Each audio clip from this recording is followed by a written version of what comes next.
मैं Vikram sir PDS के इस ऑनलाइन ग्रुप में आपका फिर स्वागत करता हूं। आज हम लोग किस पर चर्चा करने वाले हैं? आज हमारे लोग की अंतिम टॉपिक है। कल तक हम लोगों ने क्या चर्चा किया था?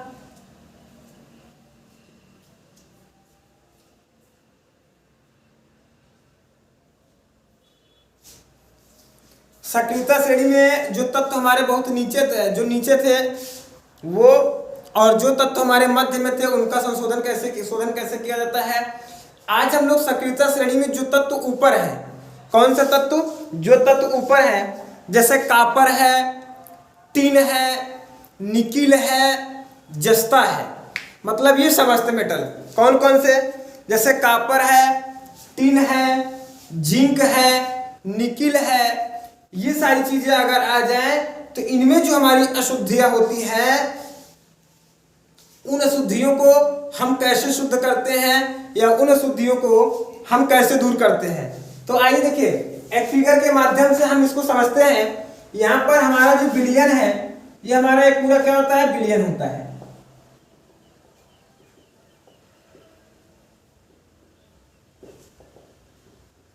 क्या होता है? बिलियन होता है, जो कैसे होता है? साल्ट युक्त होता है।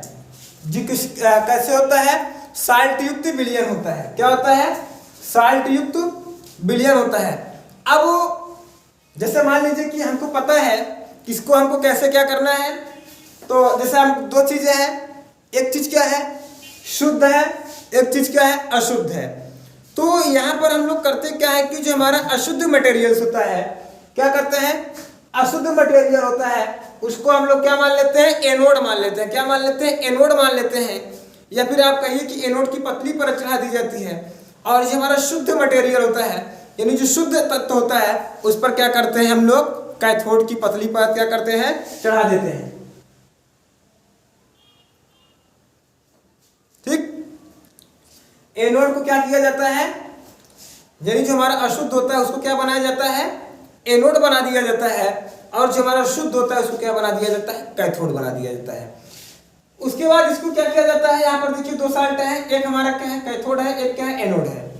ये हमारा साल्ट युक्त क्या है? विलयन है। क्या है? साल्ट युक्त विलयन है। अब इसमें करते क्या है कि इस जल में विद्युत धारा का प्रवाह हो जाता है। भाई प्लस माइनस जब होगा, एनोड कैथोड जब होंगे, तो स्वाभाविक सी बात है कि उसमें प्लस माइनस जब होगा तो विद्युत धारा का प्रवाह शुरू हो जाएगा। क्या होगा? विद्युत धारा का प्रवाह शुरू हो जाएगा। अब जब विद्युत धारा का प्रवाह शुरू हो जाता है, तो जो विद्युत धारा का प्रवाह शुरू होता है उसको हम लोग क्या कहते हैं? अपघटनीय परिष्करण कहते हैं। क्या कहते हैं? अपघटनीय परिष्करण कहते हैं। ठीक, जब उसमें हम लोग विद्युत धारा का प्रवाह करते हैं तो यहां से जो हमारे अपद्रव्य होते हैं या जो अशुद्धियां होती हैं, क्या होती हैं? अब इनमें दो प्रकार की शुद्धियां होती हैं। एक तो वो जो घुलनशील है, और एक वो जो अघुलनशील है।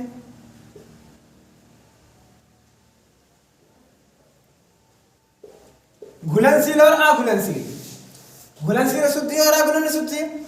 जो हमारी घुलनशील अशुद्धियां हैं, कब? जब इसमें हमने वैद्युत धारा का प्रवाह किया। तो वैद्युत धारा का प्रवाह करने के बाद जो हमारी घुलनशील अशुद्धियां होती हैं, वो इस साल्ट युक्त जल में क्या होती है? घुल जाती हैं।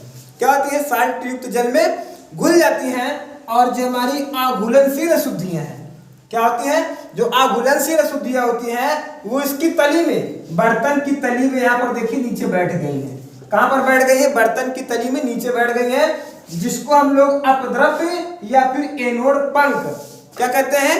इसको क्या बोला जाता है? एनोड पंख बोलते हैं। पंख का मतलब होता है कीचड़। क्या होता है? कीचड़। यही कुल मिला के वही जो हमारा क्या है? अशुद्ध मटेरियल है। जो अशुद्ध होगा, अशुद्ध में जो घुलनशील अशुद्ध होगा वो इसमें घुल जाएगा, और जो अघुलनशील अशुद्ध होगा वो क्या होगा? इसमें घुल जाएगा। तो अब सक्रियता श्रेणी में ऊपर वाले तत्वों का भी हो गया, नीचे वाले का भी हो गया, और मध्य वाले का भी हो गया। अब अगली टॉपिक हम लोग पढ़ते हैं संक्षारण। क्या पढ़ते हैं? संक्षारण। ये हमारी आज की अंतिम टॉपिक होगी। आज से हमारा चैप्टर फिनिश हो जाएगा।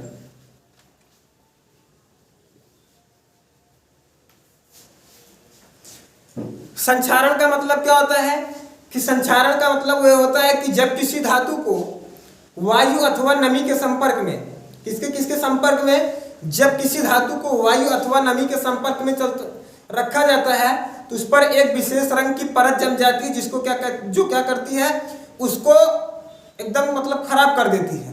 यही प्रक्रिया क्या कहलाती है, संक्षारण कहलाती है। थोड़ा सा लिखिए,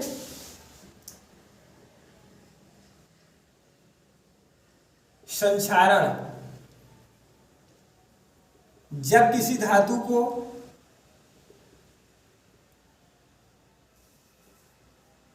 वायु अथवा नमी के संपर्क में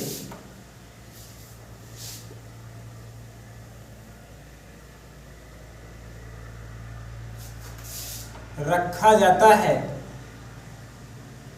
तो उस पर एक विशेष परत जम जाती है, जिसे संक्षारण कहते हैं।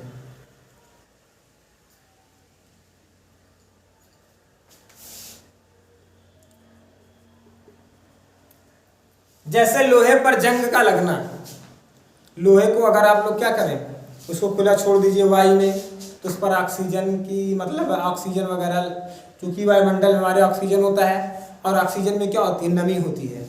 तो नमी के संपर्क में जब आप इसको रख देंगे अथवा इसको वायु के संपर्क में रख देंगे तो ये क्या होगी, धीरे धीरे उस पर एक विशेष रंग की परत जम जाएगी। लोहे में देखिए भूरे रंग की परत जमती है। किस रंग की परत जमती है, भूरे रंग की परत जमती है, जिसको हम लोग क्या कहते हैं, जंग कहते हैं।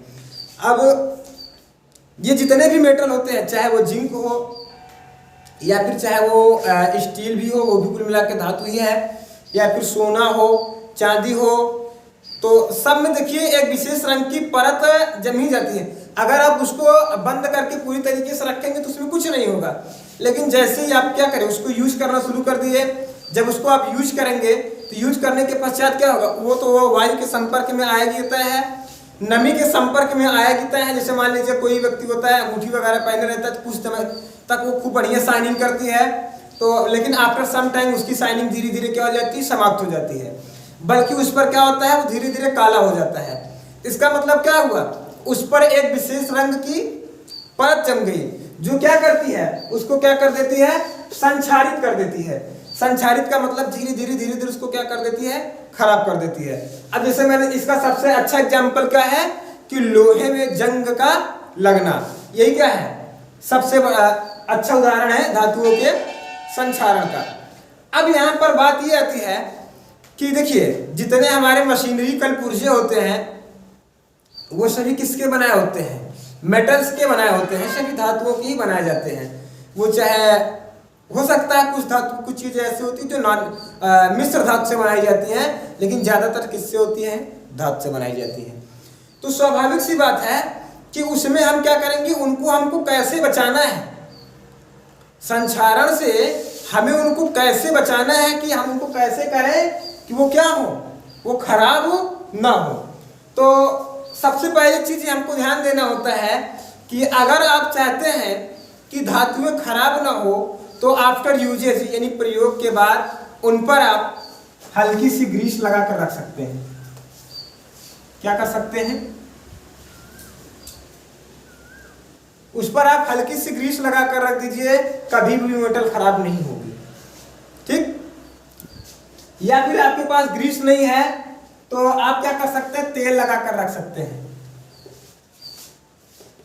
तेल, ठीक, जिसको हम लोग मोबिल कहते हैं, ठीक, भारी तेल। इन चीजों को अगर आप लगा कर रख देंगे तो ये क्या होंगी, कभी भी खराब नहीं होंगी, ठीक।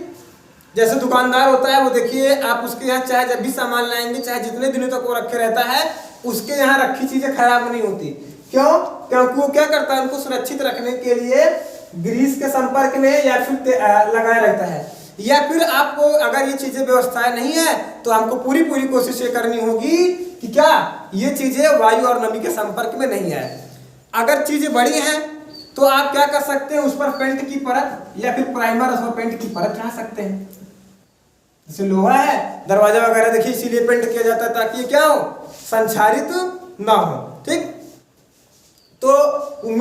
संचालन की टॉपिक आप बहुत अच्छी तरीके से समझ गए होंगे। इसके पहले एक वीडियो में हम लोगों ने और साल्ट वाले में भी संचालन की कुछ चर्चा किया था, तो इसलिए अब इस पर ज्यादा चर्चा नहीं करेंगे। आज से हमारा ये चैप्टर समाप्त हुआ। इस पूरे चैप्टर में आपको कहीं भी किसी प्रकार की समस्या है तो आप हमारे व्हाट्सएप नंबर 88 58 19 58 65 पर व्हाट्सएप करके अथवा फोन करके समस्या का समाधान प्राप्त कर सकते हैं। Thank you. Subscribe now and press the bell icon. Never miss an update.